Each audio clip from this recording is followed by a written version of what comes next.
You guys, I figured it out. 2 babies later, I came up with a point system to help myself as well as other moms like you decide how to feed their babies during their first year of life. And I am here to share it with you today. A big reason I'm making this video is because I feel like the society is putting so much pressure on moms to breastfeed, and the narrative of breast is best is so partial and often does not take into consideration of the whole picture. Now, this video is going to paint that whole picture for you so that you can decide what is truly best for your family and lifestyle. I promise that you will leave with clarity and confidence. Hi, my name is Tian and welcome to this channel. A little bit of background about myself. I have 2 kids. My oldest is 3.5 years old and my youngest is just about to turn 1. During my first postpartum, I had so much shame because my breastfeeding journey was abruptly ended because of an unexpected ER visit and a surgery. I was mentally, physically, and practically completely unprepared for the emergency.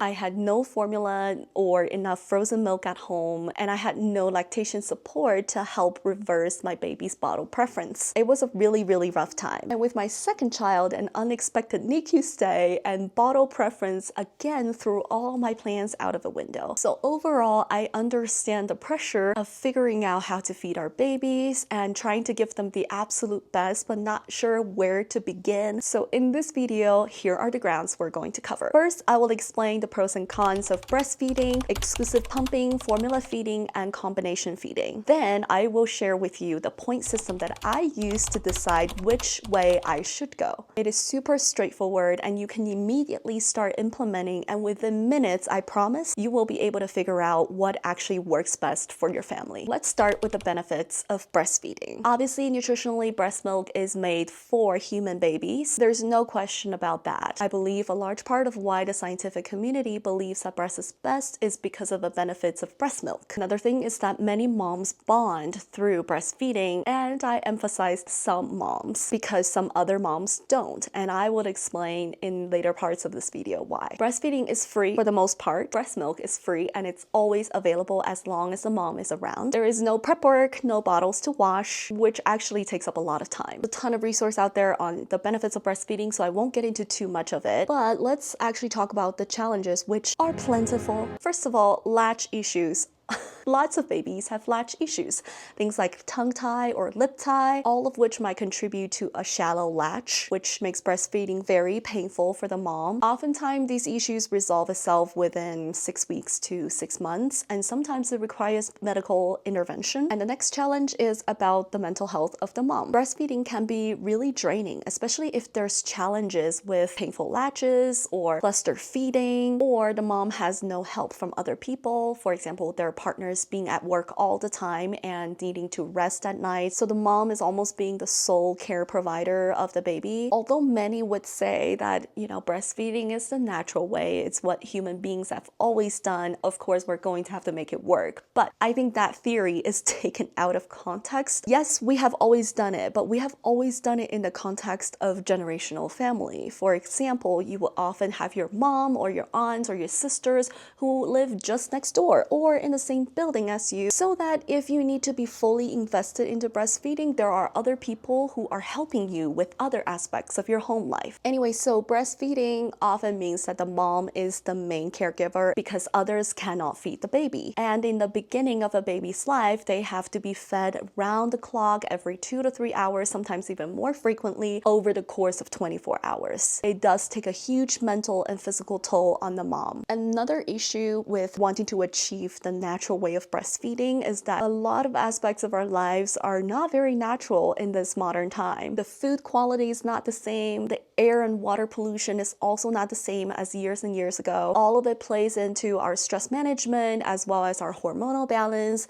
which then in turn affects our ability to breastfeed and maintain a sufficient supply. Apart from those general health concerns, there are actually health issues that could affect the mom's ability to breastfeed. For example, IGT, which means insufficient granular tissue.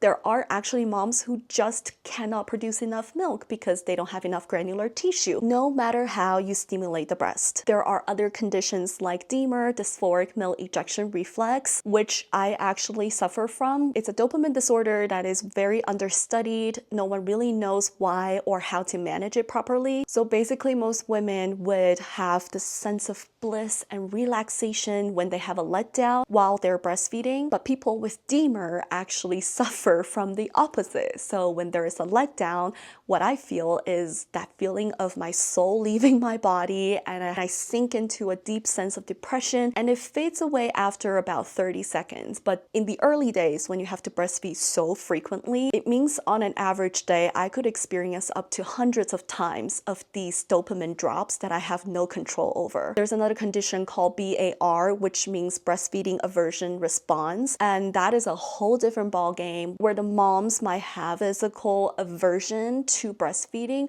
where they start sweating and they start feeling really anxious and want to crawl out of their skin, and sometimes thoughts of harming themselves as well as the baby could occur from breastfeeding. And that's what I meant when I said some moms bond with their babies while breastfeeding, because some moms don't. It's supposed to be this beautiful experience that helps the mom and the child grow closer, but when moms suffer from these mental and physical conditions, it is really hard for them to bond. Moving on to pumping, and here I meant exclusive pumping because I will be talking about combinations later in this video. A big benefit of pumping is that you are obviously getting the nutritional benefit of breast milk while maintaining some degree of flexibility, because you are technically bottle feeding, and that means other people can also help feed your baby. Pumping is very good for maintaining supplies because you have a lot of control over how frequently and how much you stimulate your breast, especially when your younger baby might be struggling with latch or any lip tie or tongue tie issue in the early stages. Because you're bottle feeding, it is easy to track how much your baby have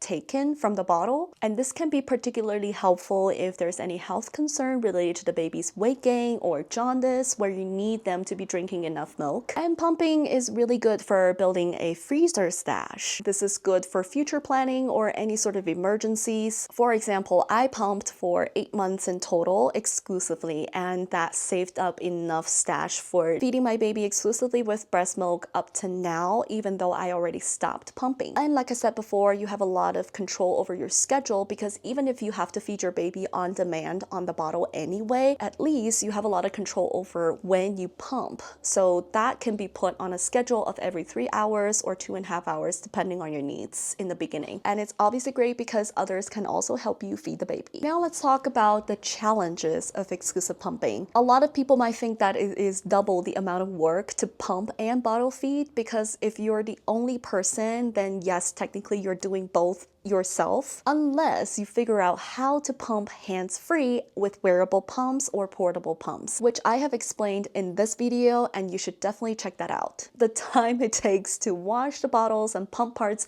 really add up. I never figured out how people can use dishwashers to wash their pump parts and have it come out clean. So between my husband and I, we had to do it manually all by ourselves, and the time really adds up, I can tell you that. Another con is that wherever you go, you will probably always need to drag around your pump parts with you and your pump. Apart from that, you also need milk storage like a cooler bag. You'll probably need some pump wipes with you as well in case anything got dirty. Basically, apart from your diaper bag, you also need to bring your pump bag with you, so there's more stuff to prep while you are out and about. Now, figuring out how to pump properly is not rocket science, but it does require some work. And unfortunately, many lactation consultants are not actually specifically trained to give adequate advice regarding specifically pumping. And again, please refer to that video I mentioned before, because it has a lot of great lead for you to follow up on if you really want to figure out how to pump correctly. A lot of people do not have low supply, they just have low output because they haven't figured out how to pump the right way. All right, moving on to the last con. With pumping, you will probably need some extra freezer space to store milk, and that has happened to me. We did end up buying an extra freezer just because we need extra space to store milk. But that financially worked for us, because at the end of the day, it was still a lot cheaper than formula feeding. And that leads to formula feeding. And let's talk about its benefits. Obviously, formula feeding is a form of bottle feeding, which means you can share feeding responsibilities. That for early days postpartum is such a blessing. Again, with bottle feeding, you can track exactly how much a baby has eaten, and moms have a lot more time and space to rest and restore after giving birth. A huge benefit of formula feeding is that you don't have to worry about milk supply. Now let's jump into the cons. Formulas are actually very expensive. It really added up depending on how much your baby eats. For example, my first child eats about 40 ounces a day, whereas my second child eats about 24 to 28 ounces, no more in a day. So if you end up with a child like my first one, you will end up spending a lot of money. Another con about formula is that nutritionally it cannot compare to breast milk. Obviously, it is nutritionally complete to help a child grow, but in terms of certain substances like antibodies, it definitely does not compare to breast milk. The other huge con about formula is that you might have to just do some trial and error until you find the right one, especially if your baby has any issues with digestion. For example, both my babies have some degree of intolerance towards dairy, so whether I eat dairy while I'm breastfeeding or if I give them formulas that contain dairy, they will be very upset. But they all eventually outgrow that, so that is more of a short-term problem. The funny thing about first year is that everything happens so fiercely and they pass away so quickly too. Anyway, so the last con is that there could be formula shortage, which has actually happened during the time when I was feeding my first baby. So you are technically relying on the supply chain to be adequate enough to supply the food that your baby needs. Combination feeding is very straightforward. It just means some kind of combination of breastfeeding, pumping, or formula feeding. I will start with a huge disclaimer. Triple feeding is not supposed to be sustainable. Triple feeding means the combination of breastfeeding, pumping, as well as formula feeding. This takes so much toll on the mom's mental health, and it's only meant as a temporary measure at the beginning of a baby's life while the mom is still figuring out the nitty-gritties. And some seasoned lactation consultant that specializes in exclusive pumping will tell you triple feeding is not meant for longer than 6 to 8 weeks. And I would completely agree with that. I think by week 8, most moms should be able to figure out what their actual feeding method is for the baby. There are quite a lot of pros to combo feeding as well. First of all, you get the best of both worlds. It is really good for transitions, especially if you want to go back to work. That way your baby is already very familiar with the bottle and the breast. But it always comes at the risk of nipple confusion. It's actually not a very accurate term. It doesn't mean that the baby is actually confused. It actually means they are very smart. It's also known as bottle preference. So basically the baby figured out that with the same amount of effort, they get a lot more milk out of a bottle than with breast, so they prefer the bottle. Totally makes sense, right? Who wants to spend more energy to get less milk? So it's a very legitimate concern with some babies. With other babies, they might actually have aversion to bottles, whereas with mine, both my babies have developed bottle preference at some point. So with combination feeding, you will just have to figure out what works best for you, but it really should not be a very long-term solution. In summary, with combination feeding, it is very beneficial if you are able to stick with 2 ways that works for you sustainably, but not 3. Now, after explaining all the pros and cons of these feeding methods, let's talk about what actually works for you. I highly encourage moms to consider what is your lifestyle and work schedule. Definitely take into consideration your personal well-being as well as your mental health. Along the same line, we need to consider the baby's health. And last but not least, how available is a support system for you. So I used a point system for my own decision making when I was facing the crossroad at about 8 weeks postpartum. So I put 1 or 2 points next to each pro depending on how important they are to me, and I selected the ones that mattered the most. Then I added up all the points for breastfeeding versus pumping and formula feeding to see which one ended up with more points. Now, I did 2 versions. One is before 6 months postpartum as well as 6 to 12 months postpartum, because these 2 are completely different stories. I mean, each of them have their own challenges, but for example, after 6 months, breastfeeding became a lot easier because at that point, most of the latch issues or any lip or tongue tie would have already resolved. The baby started sleeping longer, so there might be less feeding at night. The babies may have outgrown a lot of the digestive issues like reflux or gas, and a lot of that just takes time. Also, the mom will have less chance of